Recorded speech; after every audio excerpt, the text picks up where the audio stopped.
On the next page, for example 6, from where we left off in notes, we want to factor. So in order to factor, it's like undistributing. Distributing, we multiply. To factor, we divide. So I want to factor out x to the negative 1/3.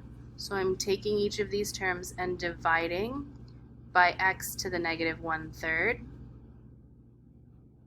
Now in the first term, we notice it has the same variable in the numerator and denominator. So again, just like in the last example, those will cancel out.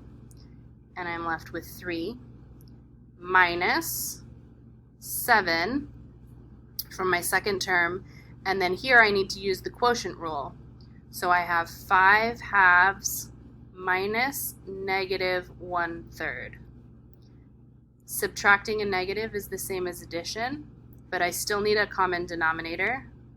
So I multiply to get my LCD of 6, and we have 15/6 plus 2/6 gives us 17/6.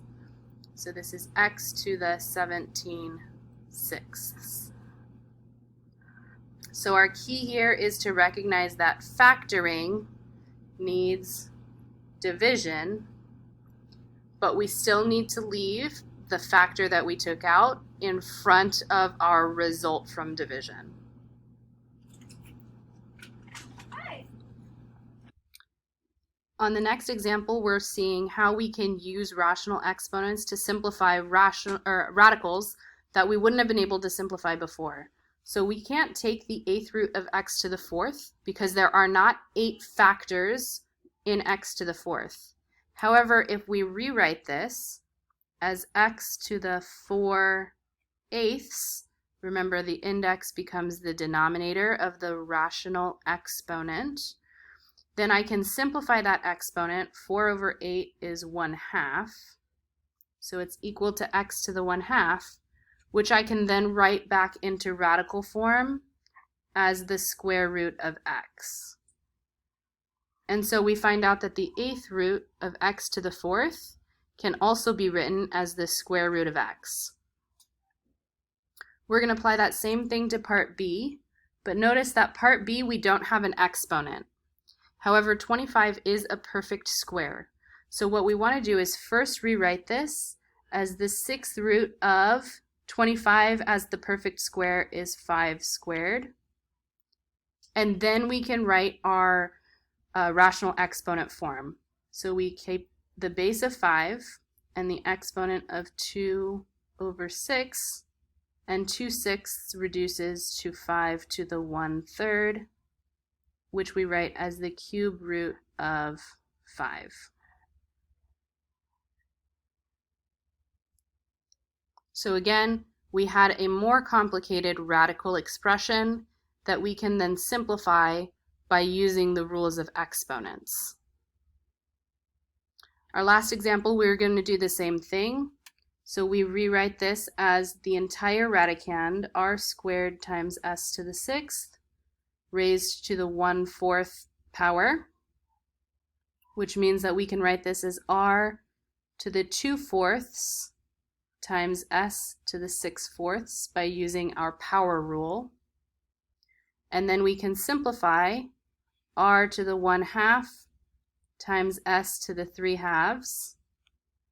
And since these are not the same base, we cannot add those exponents, but we can say they have the same denominator, which means we can write this as the square root of r times s to the 3rd.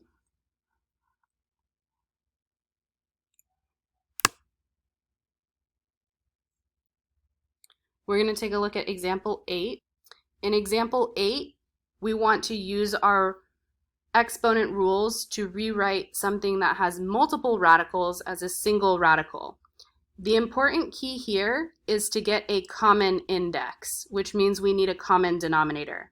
So the first thing we want to do is rewrite this in exponent form. So this becomes invisible to x to the 1/2 times x to the 1/4. And then they have the same base, so we can use our product rule. 1/2 plus 1/4, our LCD is 4, so we multiply our first fraction by 2/2. And we get 2/4 plus 1/4 is 3/4.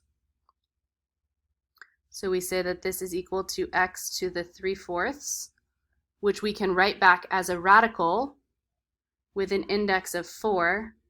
So we have the 4th root of x cubed. So again, the key here is to get the common denominator so that we can write this as a single radical. Let's do part B. We're going to do the same thing, write this in exponent form first, x to the 1/2 divided by x to the 1/3.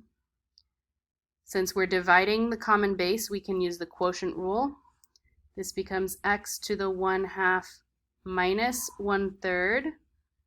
We need a common denominator, so 1/2 minus 1/3. Multiply our first fraction by 3 and our second by 2. So we get 3/6 minus 2/6. 3 minus 2 is 1, so this is 1/6. So this equals x to the 1/6, or the 6th root of x. Make sure you're reading the directions carefully. This says to write it in radical form, so make sure your final answer is in radical form. Part C, again, the same idea. Writing this first as an exponent form, so our base is 3, and our exponent is 1/3, times 2 to the, our index is an invisible 2, so 2 to the 1/2. We want to write it as a single radical, meaning we need a common denominator here. 1/3 and 1/2. We're not adding or subtracting this time because they have different bases. We just want to rewrite these fractions with a common base. So our common base is 6.